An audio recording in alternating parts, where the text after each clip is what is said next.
What's up, homies? Today we're winning on one of the best maps in Chivalry 2, Galencourt.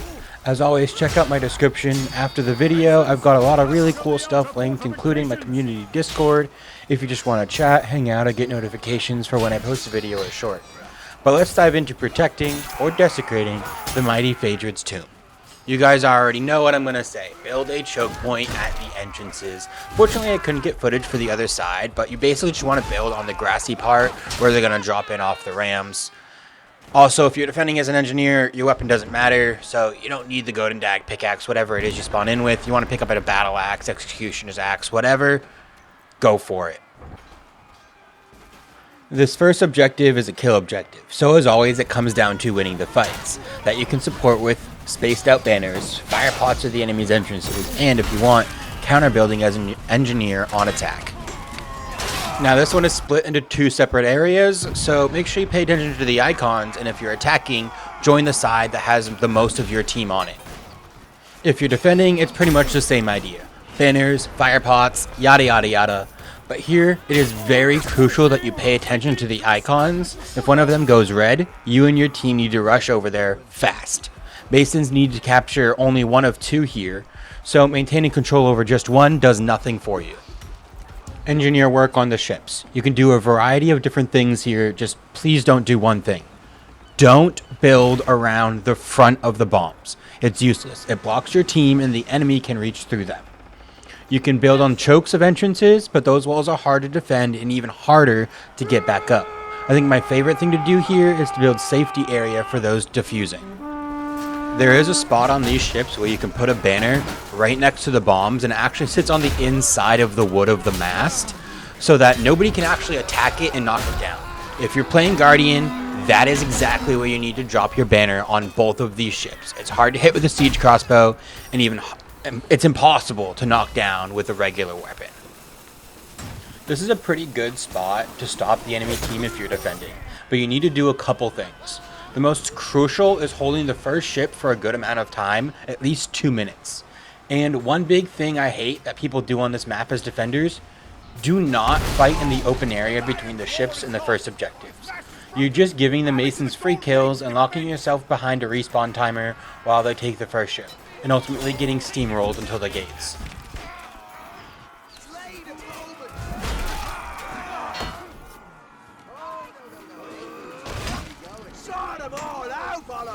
Let's go.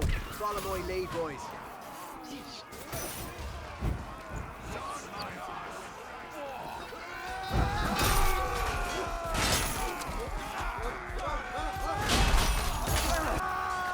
For attacking, let's face the facts that they're gonna fight in the open area anyways. Take the steamroll and the free kills, but at all costs, don't die. Every single body on the objective is needed to steamroll the first ship. Firepot and counterbuild on the entrances to lock down that first ship, and then when taking the second, you're likely to face more resistance as Agatha has had some time to regroup. Attack from all of the entrances of the ship, banner down, and you should have the objective in no time. One thing I actually would not recommend, at least in a public lobby, is when both ships are still up, don't go for the second one right away. They're going to spawn on that one in the early part of the first ship, and then they're going to spawn pretty much right next to it later on. A lot of people go over that one just to get to the second one, and you're really just giving your life away. There's no way you or even a party of 4 is going to defend against an entire spawn wave, or even just go unnoticed by the fighting force on the second one. Flanking in a public lobby, it's not worth it. It is something we do in comp, but I'm not giving you these tip videos based off of comp gameplay, so I wouldn't really go.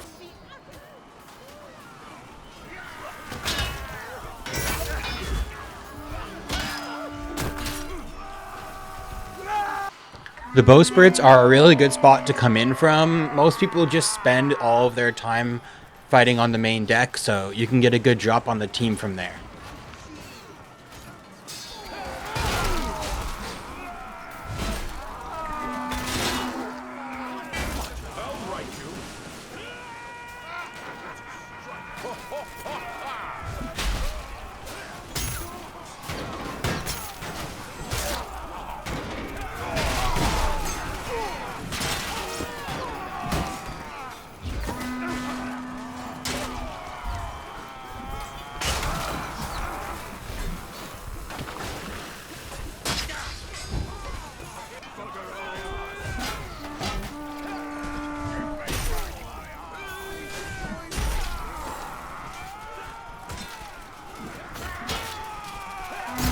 I know I've talked about this before, but if you're a newcomer to my videos, if you down an enemy and he has no one around to pick him back up, or like there's not a spawn wave that's going to get him, or you even kick him under the stairs like I did there, like just leave him. It's one less guy you have to fight. He's locked behind a respawn timer or bleeding out elsewhere, and he's not defending the objective. He's not killing you or your allies. Leave him there. Engineering for the gates. As an engineer or a poleman, you can use a ramp to get the team behind the spike traps, and those with long-range weapons can hit the masons from atop them before they are eventually taken down. If you don't have a ramp or a willing teammate, work up a sprint and you can make the jump from there. Build your walls with a good amount of space out, and mainly form points at the back of the bridge. Don't let them plant through your walls because you built so darn close. Banners and fire pots are crucial to pretty much every bridge fight across the game, but with this one being so short, it's even more crucial. Banner down behind something so that they can't get easily hit or shot down with a siege crossbow, and fire pot the farthest part away from your team as you can.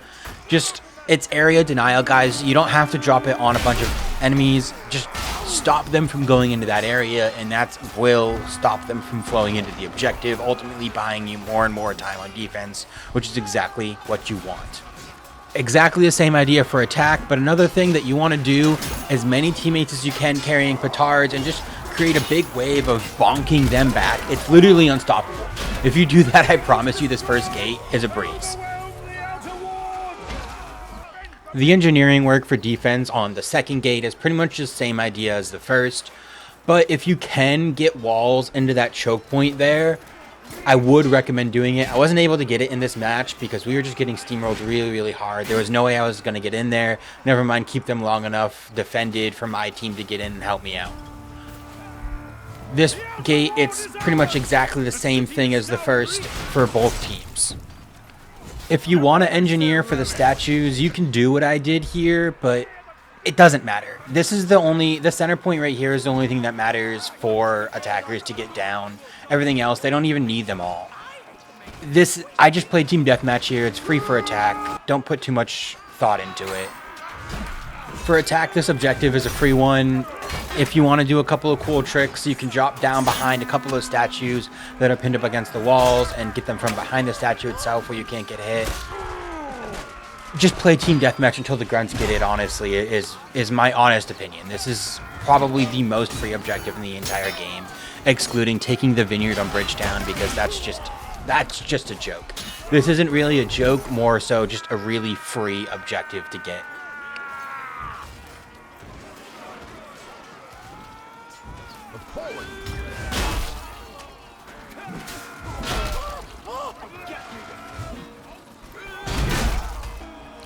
Engineering outside the church. Now, you can do this if you have competitive clan members or just anyone really experienced. Don't build against the door like I did there. You can, but they're going to exploit it if you have like really good players on the enemy team. Otherwise, you want to control that main center point in front of the door.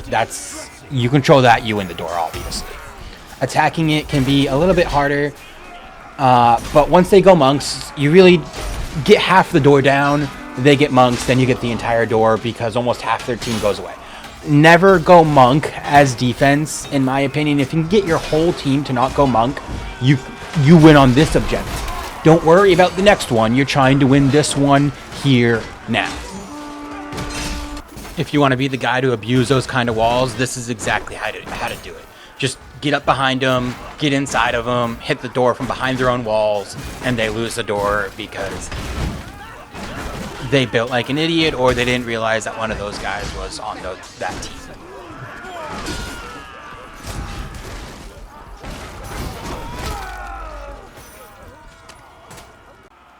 But if you're on the tomb objective, it's because you went monk and you lost the door, and now you need your engineer to help you out and win on the last objective. This is how you build. Don't build directly on the tube. I'm actually seen in the comp lobby, they built directly on the tomb. And if you watch my CKV packs video, I abused those walls and got the tomb down using their own walls against them because as a competitive team, they built not very intelligently. Alright, you want to build away from it, stop them from coming in, give you and your team space to walk around the tomb and protect it. And that spike trap that I placed there was placed there to stop people from dropping down, and hopefully they land directly on my spike trap. Now, if you want to get this last objective, you're going to have a bunch of monks circling the tomb, right? If they're playing monk right. And I do actually show you guys how to play monk the correct way at the very end of this video, so be sure to stay along for that. Most of the time when I see this objective taken, it's one or two guys consistently making suicide runs on the objective. If the entire team takes it, it's just because you're outmatching the other team and you don't need tips for that. Otherwise, it's an engineer, most getting in on the tomb, or like you see me here, fighting a bunch of guys off, hitting the tomb, countering their attacks, hitting the tomb, stuff like that. One or two guys getting in there consistently, getting a lot of damage on it, that's how you take it. Banners, fire pots can be useful, but like I said, if your whole team's getting in there, it's just because you're outmatching them. The fire pots on their spawn, dropping chandeliers down on their spawn when they're coming in, can be obviously super nice because then you're stopping like 5 to 10 guys from getting in all at once. Must have been fate. I make no errors.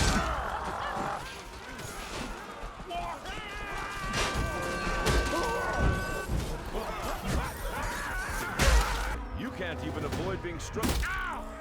The Agathians are fleeing the hallowed city in disorder. Alright, I get it. You went monk anyways because monk's really fun to play, or you want to sing about Feydrid, or whatever your reason is. I get it. Monks are probably my favorite VIP to play as, so I did it here, show you guys exactly what to do. You want to stay close to the tomb at all times. Find your favorite weapon, stay on the tomb. There's a supply box behind it. Keep yourself healed up. Stay on the tomb. I have seen like 5 monks die to a chandelier dropping on their head. Do not be that guy. You have wasted not only losing that door objective, but now you've wasted your time as a monk.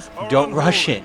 Let the other 20 or so guys that are on the team that are not monk rush in and fight at the beginning of the church, at the doors, wherever they want to fight. You stay on the tomb, stop those guys, let their suicide runs be only suicide runs and nothing else. I do go off a little bit, I get locked into fights sometimes, that's just a personal thing that I still, even 1700 hours into the game, need to work on. I get locked into 1v1s quite a lot. I see a guy, I gotta kill him, or he's gotta kill me. That's just how it's gotta end in my opinion. But if your monks stay together on the tomb, and you have good engineers like I did here, you will win on this objective, no matter how strong the enemy team is.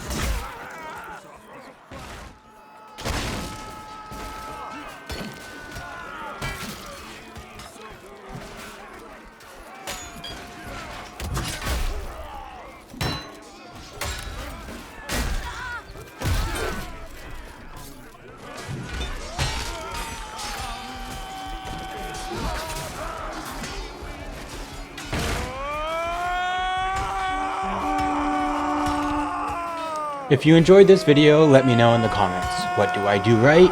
What do I do wrong? Hit that like button and subscribe for more. I've got everything linked in the description if you want to watch another map, a competitive game, or even just some shorts. My biggest goal with YouTube, outside of eventually getting monetized, is building a community. So if you want to hang out, get updated for whenever I upload, share clips or laughs from any game, be sure to join my community Discord. And again, thanks for watching.